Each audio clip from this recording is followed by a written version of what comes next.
Hello everyone. Shout out to Kenny for being such an inspiration and sharing so much knowledge with us. So, in this video, he breaks down how he made an intro for JID Sleek Talk. The second part of the beat is produced by EWonder. I hope you enjoyed this video. JID had this whole thing. Look, okay. Someone's like, yo, I think I need a switch up. I think I need something either to happen at the end of it or something to happen at the start of it, but I just see something that's like a completely different beat. And at the time, it was much closer to like when 777 had happened and when like some Rico shit was going on, and he was talking a lot about like the key shit being his favorite shit that he had heard from me.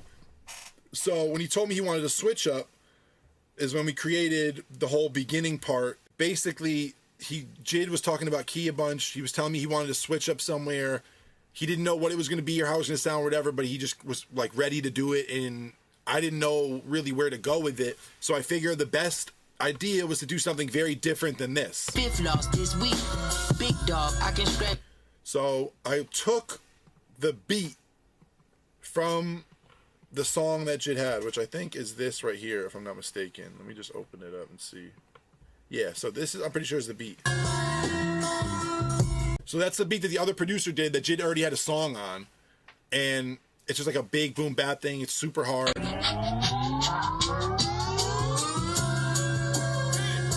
So I took that open part of the sample out of the beat of the song that he already had. I was like, let me just take that sample and try to flip that sample to something completely different, but it still will hold like some kind of consistency between the two parts. Because even though I'm gonna fuck with it a lot, I want kids to feel like, okay, I took this other beat and made something out of it.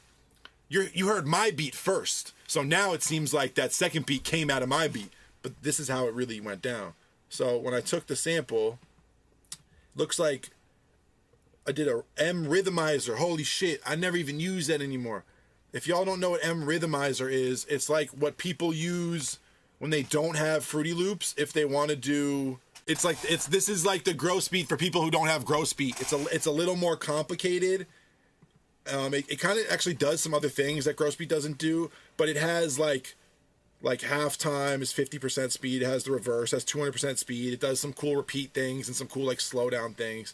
But I must have been using that at the time because I never really use that anymore. And you can see like I was using auto pan stock from Ableton on the sample, which now I use Pan Man all the time. But if you don't have Fruity Loops and you want to do some of that gross beat shit, M Rhythmizer from Melda is so good. Like it does so much shit. But yeah, that's a great plugin I never use anymore. We should bring that back in some beats, honestly. So I did a bunch of M Rhythmizer shit. I did some RC20 shit. And I was on Pro Q2. That's how old this beat is. This beat was on another computer. I had to go find it.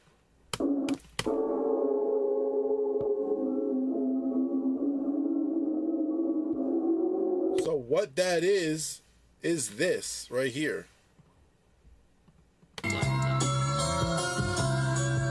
I took the beginning part of that beat, did the M rhythmizer to it, did a bunch of shit to it, panned it.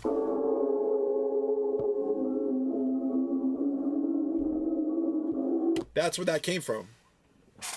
Easy enough, right? Like, it's pretty fucking simple, but it gives a whole different vibe. Shout out to Ecstasy for gifting 5 subs just now. We took the beginning of that other beat, we M rhythmized it with some RC20. We ended up with this.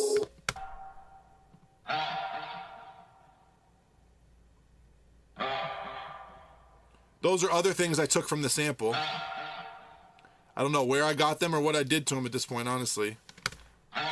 But those are some other hits I took out of it, because you can tell they're called Jadakiss. And this beat was called Jadakiss. So it's definitely something I took out of the sample. What's this?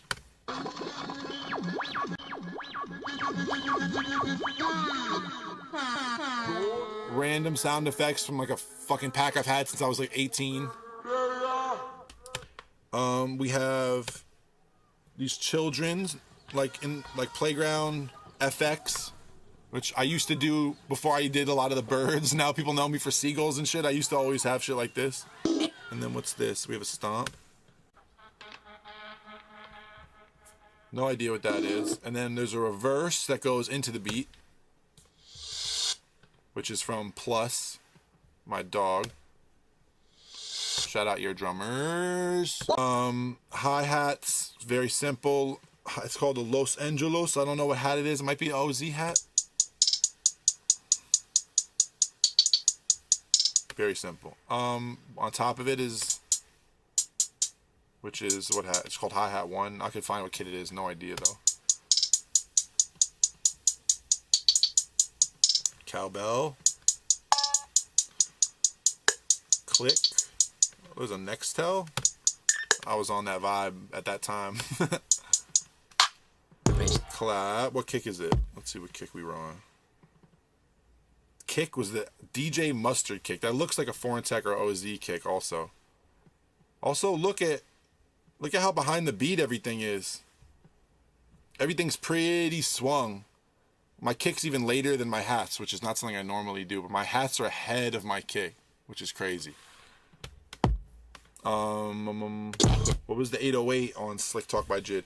Digital Nas Smoke Perp Jump 808 is the 808 from Slick Talk by JID. Wow, that's a knowledge bomb, huh?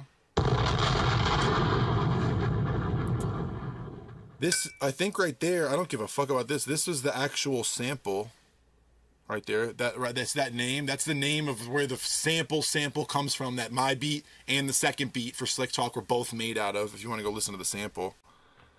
I had the Metro Honest kick on there too as a stomp. Laugh effects. Cymbal. That same thing we did. Those little FX. My typical FX sound I use a lot. That Smoke Perp Jump 808 from the Digital Nas kit. The Metro Stomp. That thing again from the intro, which is really hard. I gotta find what that is. Same kick, Ronnie J clap.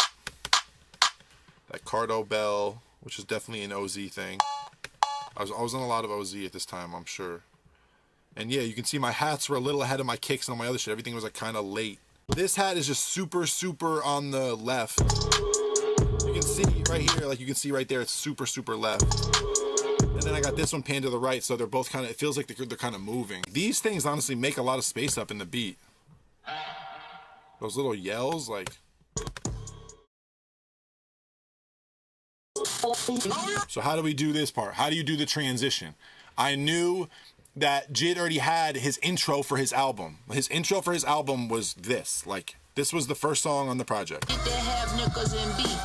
That was the intro to DiCaprio 2, you know? So I was like, man, if this is going to come before the intro, if this is going to be how the song starts, and it's going to start with this whole crazy shit, like, we need to make sure we can get to the boom bap thing and make it feel interesting or fun. It's like, this is the start of the record. This is the start of the fucking, the entire project, you know? Like, we have to keep the energy up. We can't just have this cut out in 1 second and then all of a sudden turn into a boom bap beat, and like, it wasn't going to work. So this whole transition period, I also made that same day.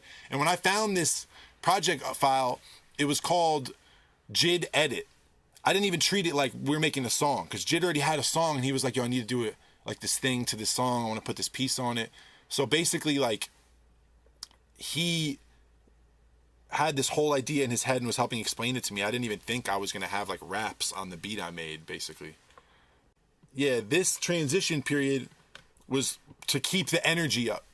You would think the energy would be higher if you just went beat to beat, but it's like you needed this to reboot. So I put this sample that I had from the same super old sample pack that I found this in. Like this sound in the intro, this sample pack was, I mean, this was in the same sample pack. Oh, hear this? You little spit and chew out some boy. You must think you talk about experience or what? I was like, okay, I don't know what the, like, it wasn't something specific that I needed it to say, but I just needed to be like this, like, chant, like almost like a speech or something to happen in the middle. And then I was going to let the other beat kind of warm up, which I took the instrumental right here instead of the song that JID gave me. I took the instrumental from the beat, put it right here. I put this speech thing on top of it, and then the crowd behind it to make it feel like holy shit, like JID just killed that first half so hard we could have stopped right there. You know what I mean? So we were like, the crowd was just to keep everybody amped, and I did a glitch in between it.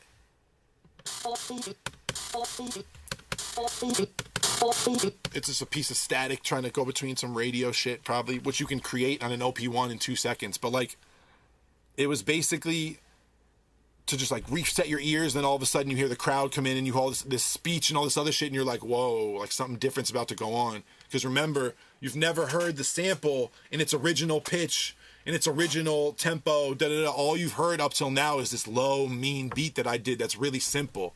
So this kept the energy like where it needed to be and set you up for this new thing to happen.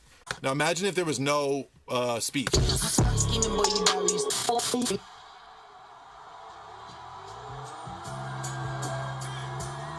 It would have been cool, but like, this just gives it this.